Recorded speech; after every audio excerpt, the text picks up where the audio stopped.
ఒక 3 ఇయర్స్ నుంచి అబ్జర్వ్ చేస్తున్నాను. సపోజ్ గోవు వాళ్ళ కాఫ్ మిస్ అయినా లేదా ఈ కాఫ్‌కి వాళ్ళ మదర్స్ మిస్ అయినా this is the right place అనమాట. అవి ఇక్కడొచ్చి పిలుస్తాయన్నమాట ఆ వేప చెట్టు దగ్గర. లేదంటే ఖచ్చితంగా మా ఇంటి ముందు ఆర్ మా స్ట్రీట్‌లోనే వితిన్ మా హౌస్‌కి దగ్గరలోనే అక్కడి నుంచి పిలుస్తాయన్నమాట ఇవి.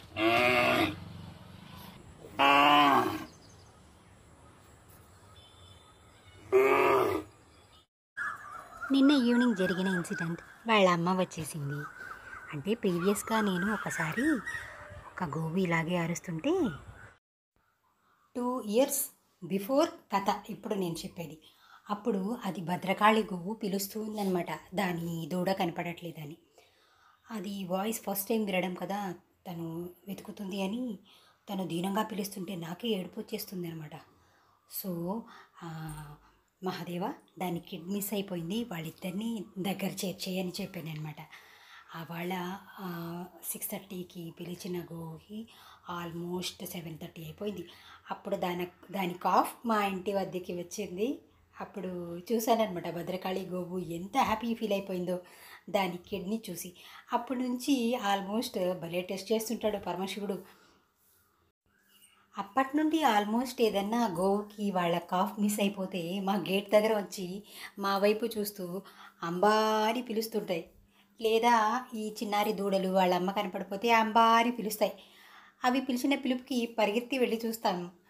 అవి మమ్మల్ని చూసి దీనంగా అర్థిస్తుంటాయి అన్నమాట. మా మమ్మీ కనపడట్లేదు అని లేదా మా కిడ్ కనపడట్లేదని. అప్పుడు అబ్జర్వ్ చేయలేదు. తర్వాత గెస్ చేశానమాట. బాగానే ఆడుతున్నారు శివుడు అండ్ ప్రకృతి మాత నాతో, చాలే అండి ఇంకా అని చెప్తూ ఉంటా. ఎందుకంటే నిజానికి నేను చాలా సెన్సిటివ్ కిడ్ని. వాటి ప్రాబ్లమ్ని సాల్వ్ చేయగలనా లేదా అని నా పేషెంట్స్ని కూడా టెస్ట్ చేస్తూ ఉంటారనమాట వీళ్ళు ఇలాగా. ఓహో అనుకున్నాను అప్పుడు. ఇద్దరేంటి చిన్నారులు, మీకు భయమేసిందా ఆ దూడ సౌండ్ విని? అది వాళ్ళ అమ్మని పిలుస్తుంది. వీడెక్కడా, పిల్లి బాబీడి, పిల్లి బాబు, పిల్లి బాబు, పిల్లి బాబు, భయమేసిందా? హాయ్ పిల్లి బాబు, కూర్చో కూర్చో.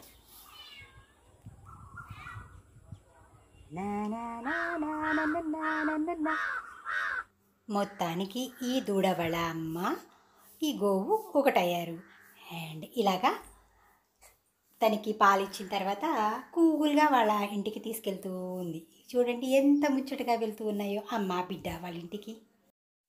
నిన్న అయితే మహాదేవా ఇలా ప్రాబ్లం ఉంది అని చెప్పకుండానే పేరు తలచిన వెంటనే వాళ్ళ అమ్మ నేను చక్కా పంపించేశాడు. దానికి నాకే చాలా నవ్వొచ్చింది. సో స్వామికి థ్యాంక్స్ ఎలా చెప్తాను? హర హర మహాదేవ శంభో, జయ హో మహాదేవా అని పలుకుతుంటా.